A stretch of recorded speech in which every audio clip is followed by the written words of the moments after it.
मेरे प्यारे देशवासियों, नमस्कार। कोरोना के खिलाफ देश आज फिर एक बहुत बड़ी लड़ाई लड़ रहा है। कुछ सप्ताह पहले तक स्थितियां संभली हुई थी और फिर एक कोरोना की दूसरी वेव तूफान बनकर आ गई। जो पीड़ा आपने सही है, जो पीड़ा आप सह रहे हैं, उसका मुझे पूरा एहसास है। जिन लोगों ने बीते दिनों में अपनों को खोया है, मैं सभी देशवासियों की तरफ से उनके प्रति संवेदनाएं व्यक्त करता हूं। परिवार के एक सदस्य के रूप में मैं आपके दुख में शामिल हूं।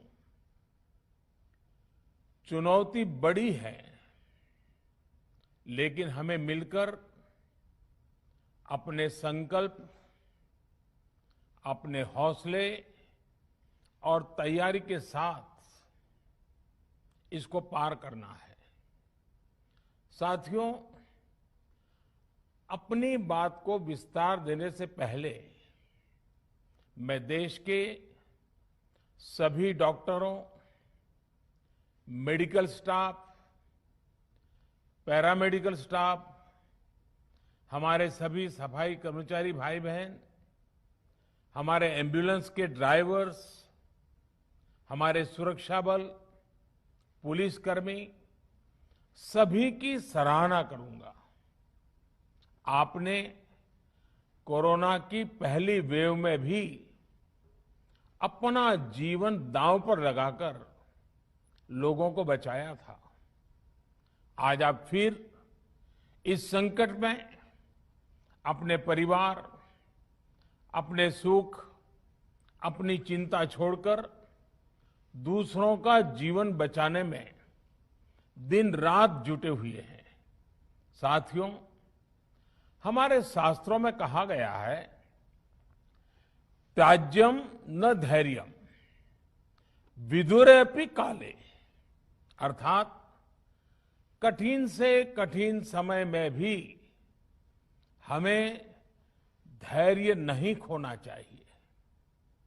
किसी भी परिस्थिति से निपटने के लिए हम सही निर्णय लें, सही दिशा में प्रयास करें, तभी हम विजय हासिल कर सकते हैं। इसी मंत्र को सामने रखकर आज देश दिन रात काम कर रहा है। बीते कुछ दिनों में जो फैसले लिए गए हैं, जो कदम उठाए गए हैं, वो स्थिति को तेजी से सुधारेंगे। इस बार कोरोना संकट में देश के अनेक हिस्से में ऑक्सीजन की डिमांड बहुत ज्यादा बढ़ी है। इस विषय पर तेजी से और पूरी संवेदनशीलता के साथ काम किया जा रहा है।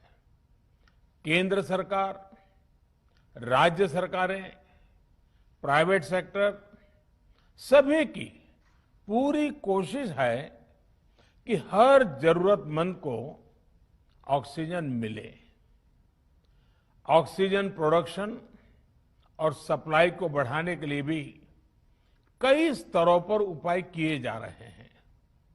राज्यों में नए ऑक्सीजन प्लांट्स हो, 1 लाख नए सिलेंडर पहुंचाने हो, औद्योगिक इकाइयों में इस्तेमाल हो रही ऑक्सीजन का मेडिकल इस्तेमाल हो, ऑक्सीजन रेल हो, हर प्रयास किया जा रहा है। साथियों, इस बार जैसे ही कोरोना के केस बढ़े, देश के फार्मा सेक्टर ने दवाइयों का उत्पादन और बढ़ा दिया है। आज जनवरी फरवरी की तुलना में देश में कई गुना ज्यादा दवाइयों का प्रोडक्शन हो रहा है। इसे अभी और तेज किया जा रहा है। कल भी मेरी देश की फार्मा इंडस्ट्री के बड़े जो प्रमुख लोग हैं, उसके जो एक्सपर्ट लोग हैं, उनसे बहुत लंबी चर्चा हुई है। प्रोडक्शन बढ़ाने के लिए हर तरीके से दवाई कंपनियां की मदद ली जा रही है। हम सौभाग्यशाली हैं कि हमारे देश के पास इतना बड़ा मजबूत फार्मा सेक्टर है जो बहुत अच्छी और तेजी से दवाइयां बनाता है। इसके साथ ही अस्पतालों में बेड की संख्या को बढ़ाने का भी काम तेजी से चल रहा है। कुछ शहरों में ज्यादा डिमांड को देखते हुए विशेष और विशाल कोविड हॉस्पिटल बनाए जा रहे हैं।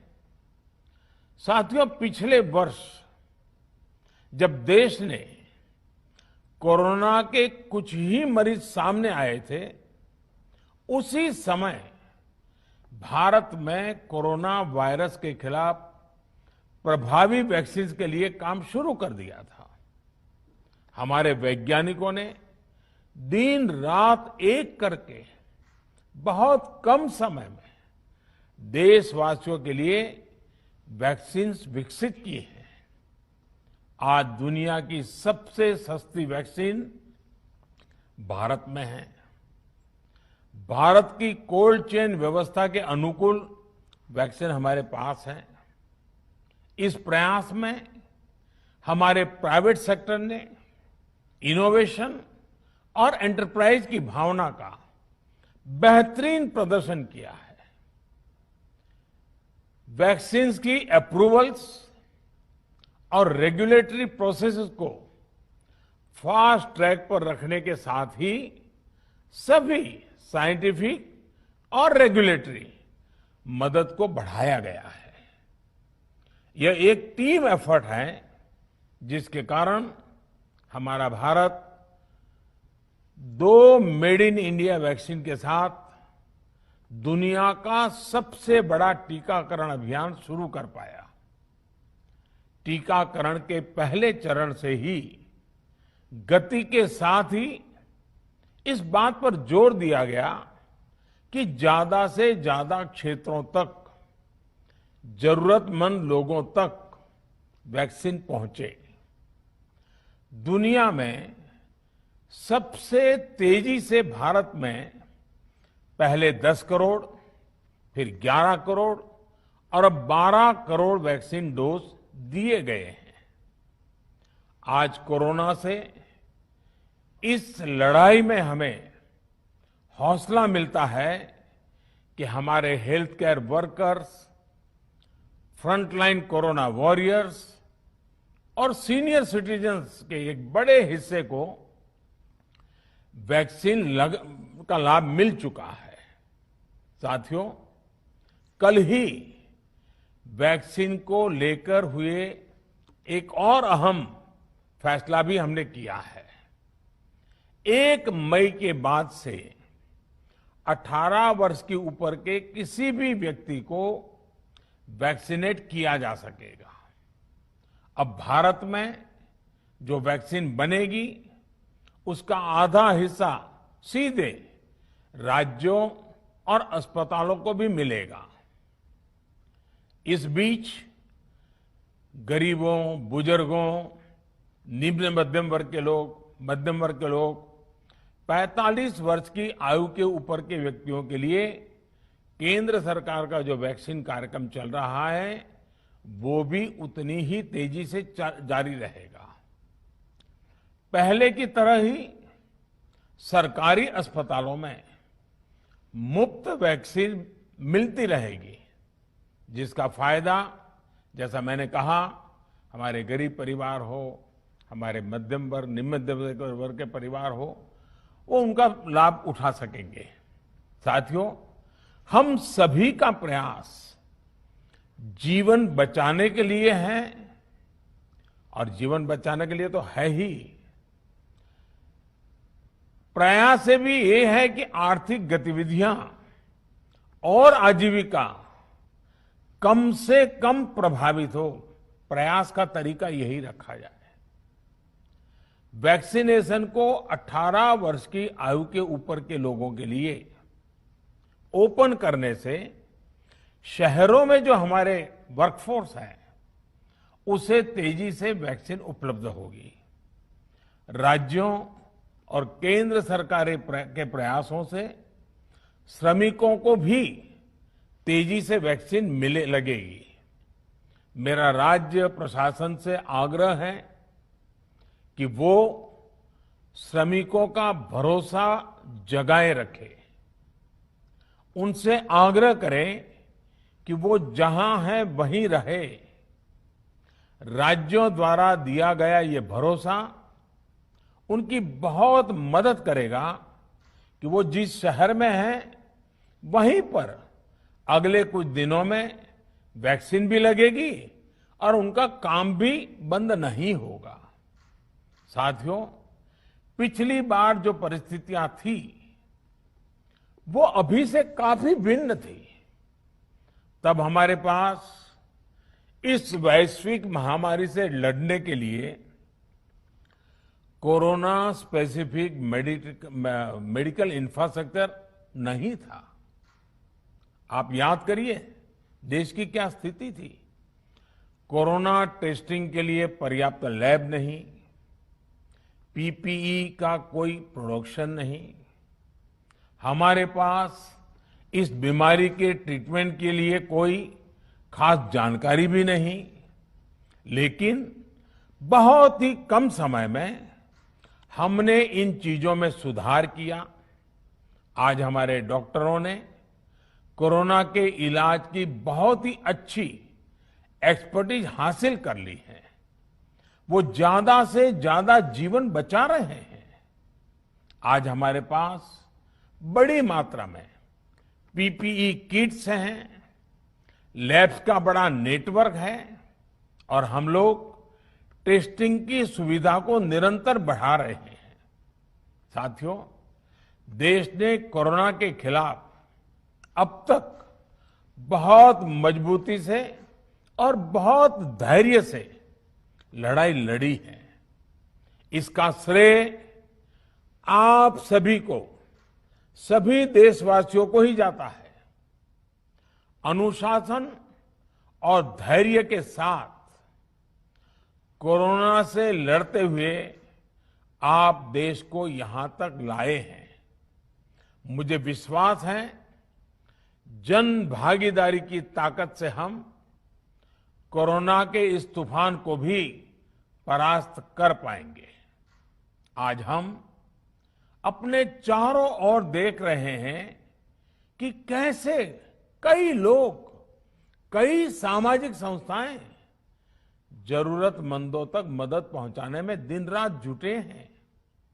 दवाई पहुंचाना हो, खाने या रहने की व्यवस्था करनी हो, लोग पूरे मनोयोग के साथ काम कर रहे हैं। मैं इन सभी के सेवा भाव को आदरपूर्वक नमन करता हूं और देशवासियों से अपील करता हूं कि अधिक से अधिक मात्रा में इस संकट की घड़ी में देशवासी आगे आएं और जरूरतमंदों तक मदद पहुंचाएं। समाज के पुरुषार्थ और सेवा के संकल्प से ही हम ये लड़ाई जीत पाएंगे। मेरा युवा साथियों से अनुरोध है कि वो अपनी सोसाइटी में, मोहल्ले में, अपार्टमेंट्स में छोटी छोटी कमेटियां बनाकर कोविड अनुशासन पालन करवाने में मदद करें। हम ऐसा करेंगे तो सरकारों को न कभी कंटेनमेंट जोन लगाने की जरूरत पड़ेगी, न कर्फ्यू लगाने की जरूरत पड़ेगी और लॉकडाउन का तो सवाल ही नहीं उठता है, आवश्यकता ही नहीं पड़ेगी। स्वच्छता अभियान के समय देश में जागरूकता फैलाने के लिए मेरे बाल मित्रों ने बहुत मदद की थी। छोटे छोटे बालक, 5वीं, 7वीं, 8वीं, 10वीं में पढ़ने वाले, उन्होंने घर के लोगों को समझाया था, मनाया था। उन्होंने बड़ों को भी स्वच्छता का संदेश दिया था। आज मैं फिर अपने बाल मित्रों से एक बात विशेष तौर पर कहना चाहता हूं। मेरे बाल मित्र, घर में ऐसा माहौल बनाइए कि बिना काम, बिना कारण घर के लोग घर से बाहर न निकले। आपकी जीत बहुत बड़ा परिणाम ला सकती है। प्रचार माध्यमों से भी मेरी प्रार्थना है कि ऐसे संकट की घड़ी में वो लोगों को सतर्क और जागरूक करने के लिए जो प्रयास कर रहे हैं उसे और बढ़ाएं। इसके साथ ही इसके लिए भी काम करें कि डर का माहौल कम हो सके, लोग अफवाह और भ्रम में न आए। साथियों, आज की स्थिति में हमें देश को लॉकडाउन से बचाना है। मैं राज्यों से भी अनुरोध करूंगा कि वो लॉकडाउन को अंतिम विकल्प के रूप में ही इस्तेमाल करें। लॉकडाउन से बचने की भरपूर कोशिश करनी है और माइक्रो कंटेनमेंट जोन पर ही ध्यान केंद्रित करना है। हम अपनी अर्थव्यवस्था की सेहत भी सुधारेंगे और देशवासियों की सेहत का भी ध्यान रखेंगे। साथियों, आज नवरात्रि का आखिरी दिन है। कल रामनवमी है और मर्यादा पुरुषोत्तम श्री राम का हम सभी को यही संदेश है कि हम मर्यादाओं का पालन करें। कोरोना के इस संकट काल में कोरोना के बचने के जो भी उपाय है, कृपया करके उनका पालन 100% करिए। दवाई भी, कड़ाई भी, इस मंत्र को कभी भी भूलना नहीं है। ये मंत्र जरूरी है, वैक्सीन के बाद भी जरूरी है। रमजान के पवित्र महीने का भी आज 7वां दिन है। रमजान हमें धैर्य, आत्मसंयम और अनुशासन की सीख देता है। कोरोना के खिलाफ जंग जीतने के लिए अनुशासन भी, उसकी भी उतनी ही जरूरत है। जब जरूरी हो तभी बाहर निकले। कोविड अनुशासन का पूरा पालन करें। मेरा आप सभी से यही आग्रह है। मैं आपको फिर ये भरोसा देता हूं, आपके इस साहस, धैर्य और अनुशासन के साथ जुड़कर आज जो परिस्थितियां हैं उन्हें बदलने में देश कोई कोर कसर नहीं छोड़ेगा। आप सभी स्वस्थ रहें, आपका परिवार सब स्वस्थ रहें, इसी कामना के साथ मैं अपनी बात समाप्त करता हूं। आपका बहुत बहुत धन्यवाद।